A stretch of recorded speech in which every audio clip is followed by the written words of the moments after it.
Welcome everyone. I'm Dr. Swapnajit Sharma. I'm a psychiatrist by profession. Today I'm in front of you to highlight some points regarding the extended lockdown or the lockdown that is already been in place in our country, India, and in many countries of the world, and the inevitable anxiety, which is called existential anxiety, which will be stemming up from this lockdown and the COVID scare. I'm going to highlight some points about this. First of all, we have to know what is actually been happening in our psychological world during this COVID pandemic time. We are constantly hearing news about people, our loved ones, near dear ones, or even people whom we don't know, our co-countrymen and countrywomen. All of them are suffering from this new illness, COVID-19 novel virus, and people are dying. There is a high attack rate and mortality rate specific to countries and regions. Naturally, when we are bound in our house, when we are having no avenue to go out and play with our peers, or when people are having not much avenue to go to a daily office routine and talk and chat with people and to get down and calm their anxiety, it will get upon their nerves inevitably. Now, what I'm talking about, what is existential anxiety? It is something which we are actually born with. It is a tradition in Euro French-speaking countries when it was actually propagated in the early 1900s by proponents like Albert Camus, then philosophers like Heinrich Friedrich Nietzsche, then Martin Heidegger, later on propagated by Franz Kafka or Paul Sartre. All these people are highlighting that we actually are born with a nothingness in our life. The theory basically emphasizes that we have a feeling, inner feeling, all of us have this feeling that we are into this world alone. We have actually no hope or no aim in our life. The life itself is random. The life has no purpose, and so on and so forth. It gives a sense of emptiness, nothingness, which is a negativity, for which initially this theory was also been severely criticized to being a negative theory, but actually it is not.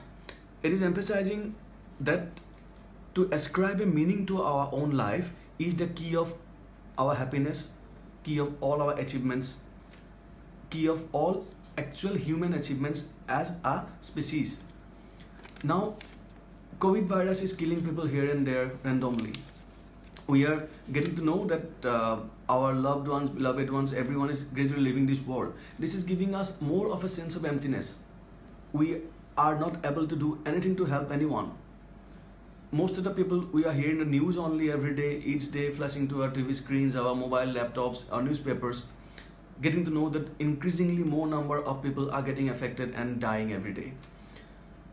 Now, what our inner self says to us, that yes, indeed, there is no meaning to our life.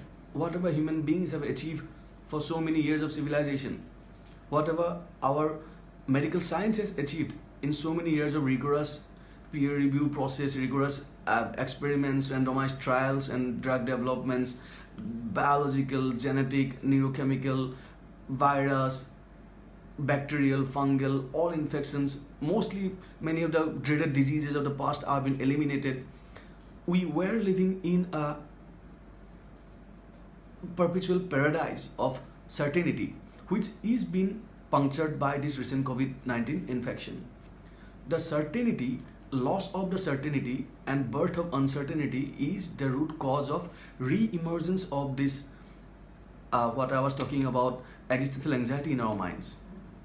This manifests with many faces, like having decreased sleep, physical symptoms like which many times manifest like generalized anxiety disorder or a milder depressive episodes, decreased need or decreased urge to take care of ourselves, decreased hope for our future, decreased sense of responsibility, and there is a pervasive feeling of doom, pervasive feeling of gloom that is engulfing us. What actually is detrimental, that if this existential anxiety is encroaching upon us for a longer time, which is foreseeable given that this COVID virus cure for this virus infection or effective prevention is nowhere in near sight, the extended periods of getting under this care of this gloomy death would be rendering us more existentially anxious. What this means, that we would be more anxious about our own existence. The very existence, being in this world, is itself a cause for our anxiety. Being in this world, being in this nothingness, not able to help our compatriots, not able to help our people, not able to do anything at all, is the root cause of this psychological agony. Now, it manifests in many ways, as I said, but the primary causes which have been delineated by these past pioneers are only of four kinds. One is of the anxiety for accepting the freedom which we so much crave, for along with comes a sense of responsibility. We have to be responsible in choosing what we want to be, what we need to do, and not blaming others for what actually we have become. That sense of responsibility when we take unto ourselves is a cause of this existential anxiety. The second most common cause of existential anxiety is death itself, which I have elaborated already. The third one is isolation, which also we are facing nowadays. Isolations we are facing in many phases. Mostly we are having a social isolation, which is isolations of physical contact. And also there is what I said, the fourth part of this existential anxiety is meaninglessness. Now, what can we do to be healthy, to not have much of existential anxiety, which shouldn't hamper in our future prospects of living a healthy life, or which shouldn't hamper us having an optimistic view towards this world? First of all, what existential therapists are doing in for many time, for a longer period of time in their private clinics, in with consent with their clients, the primary aim of this therapy is to be self-aware.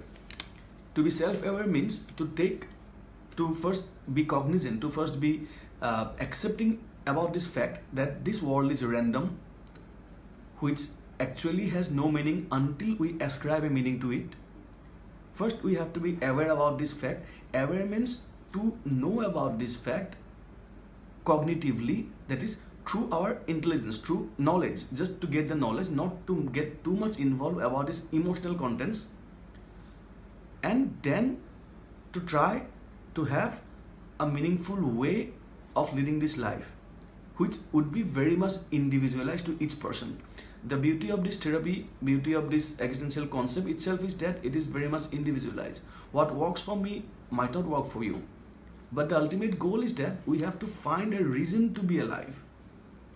The very agony of being alive, which is called existential anxiety, we should mitigate it by finding a reason to be alive.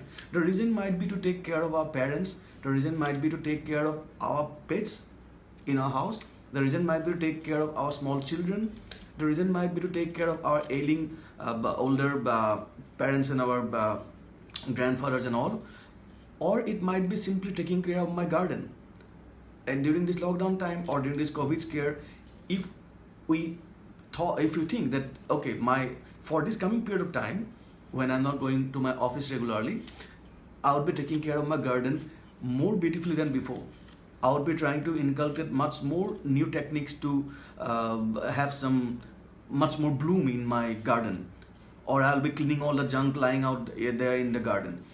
That might also be having a good value or good aim for our life, which will ultimately mitigate this existential anxiety.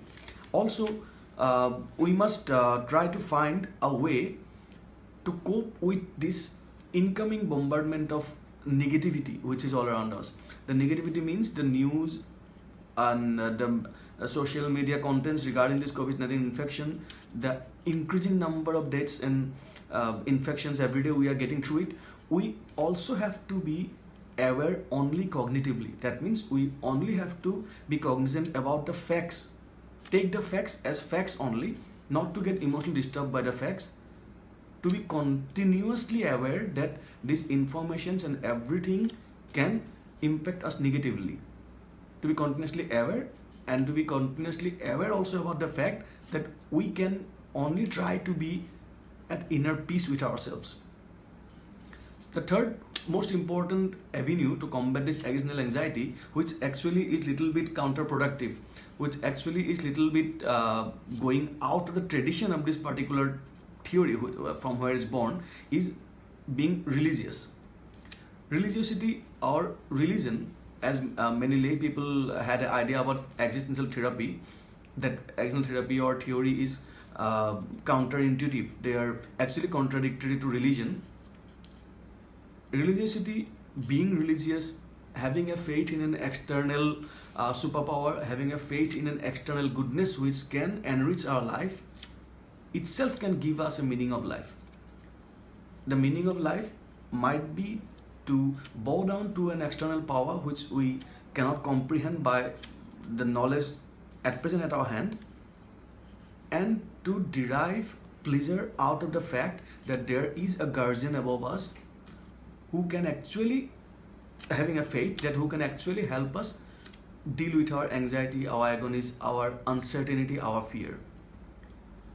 This and many other ways which gradually we will find as we introspect more into our own lives while we are being locked down, how to make a meaning out of our life will definitely help us tide over this anxiety.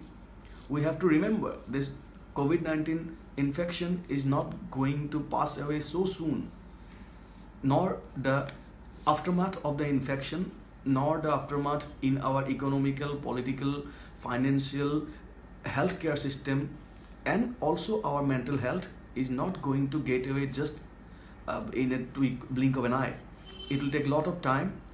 It will take a lot of conscious effort from us to be mentally healthy, and then only we can contribute to our future society, future generation, and to be safe and to make all safe. Thank you.